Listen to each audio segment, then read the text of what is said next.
एक पति पत्नी के बीच रोज झगड़ा हो जाता। पति दिन भर बाहर मेहनत करके घर आता, पत्नी से किसी न किसी बात पर झगड़ा हो ही जाता। रोज रोज के झगड़े से पति तंग आ गया। एक दिन उसने अपनी पत्नी को प्यार से समझाया कि तू रोज मुझसे लड़ा मत कर। तो पत्नी बोली, क्या करूं, मुझे गुस्सा आ जाता है, मैं अपने गुस्से को कंट्रोल नहीं कर पाती हूं। पति ने तरकीब लगाई, कुछ कीलें लाकर अपनी पत्नी को दी और बोला, तुझे जब जब गुस्सा आए इसमें से एक कील इस दीवार पे ठोक देना। अब शुरू में पत्नी ने वैसा ही किया। जब उसको गुस्सा आता वो दीवार पे एक कील ठोक देती। फिर उसे एहसास हुआ कि कील ठोकना आसान काम नहीं है, तो वो कोशिश करने लगी अपने गुस्से को काबू करने की। धीरे धीरे कोशिश करते करते उसने अपने गुस्से पर काबू करना सीख लिया। अब रोज का झगड़ा होना भी बंद हो गया।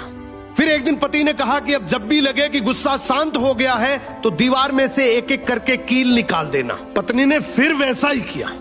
जब उसे लगता कि उसका गुस्सा शांत हो गया है, वो अपने गुस्से को कंट्रोल कर पा रही है, तो वो दीवार में से एक कील को हटा देती। अब समय के साथ दीवार से कीलें तो सारी हट गई, लेकिन उन कीलों से दीवार पर हमेशा के लिए बहुत गहरे निशान पड़ गए।